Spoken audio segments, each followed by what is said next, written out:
Hi, Derek. Welcome to the program. Thanks for having me today, Jack. You are very welcome. Well, listen, let's get right into it. I want to talk a little bit about your career, your background. You were elected a member of parliament in 2019, defeating a pro-abortion liberal incumbent. Yay! And you're a lawyer by trade who was involved in the landmark Trinity Western University case, defending the Christian school's right to govern itself according to its own religious beliefs. Prior to becoming a lawyer, you worked in the private sector and ran a small business. So you were a hardworking schlub. And those are impressive accomplishments, Derek. But your greatest career accomplishment in my book was having the courage to run as an unapologetic pro-life, pro-family candidate in this conservative leadership race. And as a result, you've been rewarded by being attacked by both the pro-abortion media and the establishment elite in the party. But you've stood by your principles. So, Derek, would you please share with our audience here the pro-life policies that you've announced thus far as part of your election platform? I'd love to, and I'll just quickly mention my family. I have three young kids: a 6-year-old, a 5-year-old, and a 3-year-old. At one point, we had 3 under 3, and so that's one of my major accomplishments as well. So, sorry. Oh, indeed, it is. Yeah. So I'll just go quickly through my plan here. I have 12 points in the plan. The first is to rescind the Conservative Party's policy number 70, which states that a Conservative government will not support any legislation to regulate abortion. You and I were both present in Halifax, Jack, and we almost got that policy eliminated. But as a leader, I would actively promote the removal of that policy. The second is unborn victims of violence law. So Cassie and Molly's law, as it's been called before.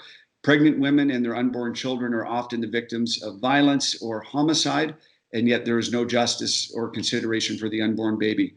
We know that that's an important policy, Derek, if I may interject. I mean, we hear every year one or two or perhaps more cases where a pregnant mom is murdered or attacked, and the baby ends up dying as well as the mother.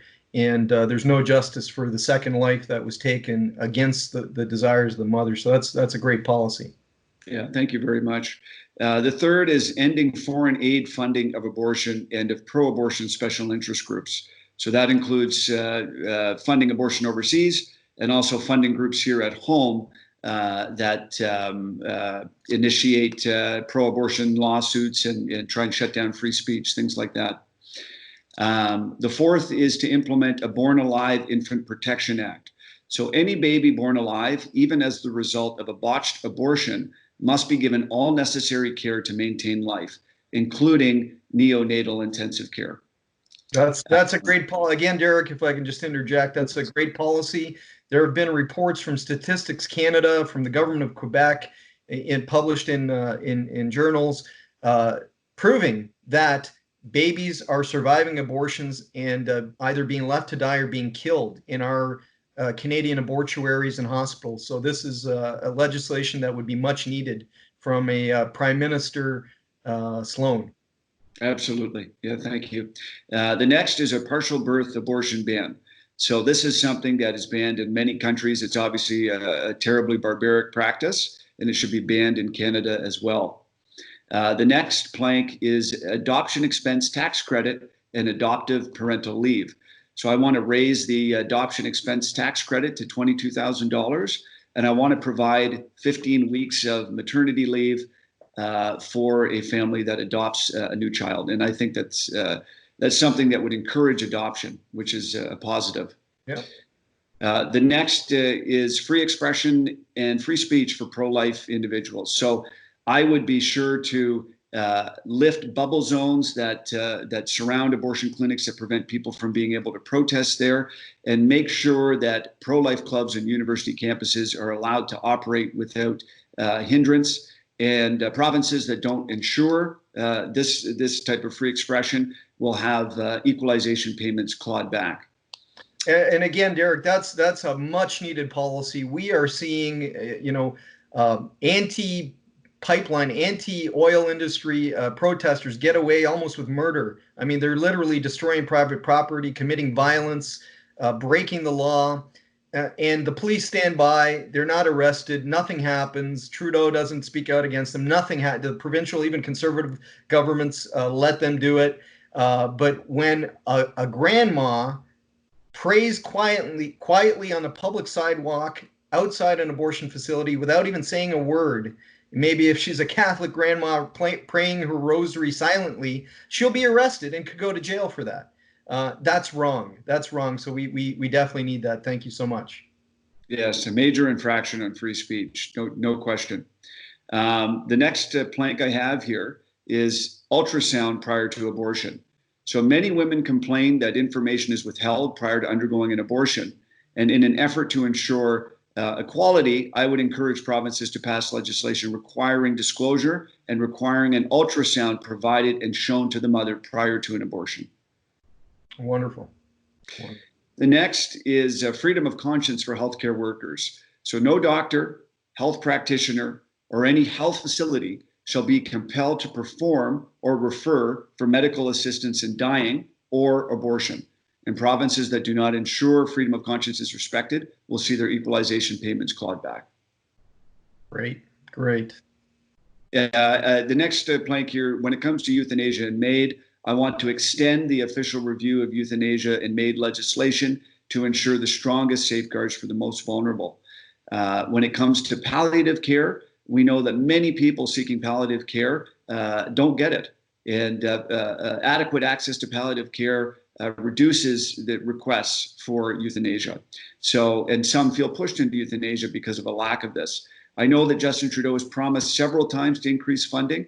I'm promising to commit $10 billion over 10 years to fund palliative care and help the most vulnerable amongst us. Much needed. That will be a great help to our seniors and those who are in their final moments to to have a death that's truly dignified and live to its natural end. The last 12th plank here in my plan is to encourage legislation to prohibit abortion based on gender, whether male or female. Okay, wonderful. Wow, that's an impressive slate of policies there, 12 in all. I'm sure our March for Life participants here are very thrilled about that. Now, let me ask you, on the euthanasia point, the Trudeau Liberals recently introduced Euthanasia Bill C7, which seeks to expand the categories of killable people beyond the current category. So when the Liberals legalized this form of homicide in 2016, they disingenuously argued that Canadians need not be alarmed because it would be limited to the terminally ill who are suffering immense pain that they say can't be alleviated by other means. But less than 4 years later, here we are, the same Liberals are pushing legislation to permit people who are not dying, but only sick, and who might even be treatable to be able to get a lethal injection. Bill C7 will also make it a right for people who are not even physically sick, but simply have a claim that they have psychological suffering, so depression or mental health problems, in order to demand and be given a lethal injection. So my question to you, Derek, is assuming that Trudeau succeeds in passing this evil law, if elected Prime Minister, would you at least repeal Bill C7 so as to claw back the number of Canadians who are targeted for lethal injection? I would repeal C7, and I am against the expansion of euthanasia. I believe in compassion and not killing.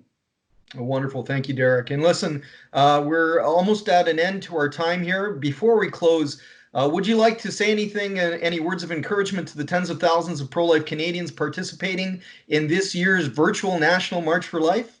Sure. Thank you all for what you're doing. You're marching for those who are unable to march for themselves, and your stand today is laying the foundation for this movement in Canada. Keep on marching. Courage can be costly, but compromise is fatal.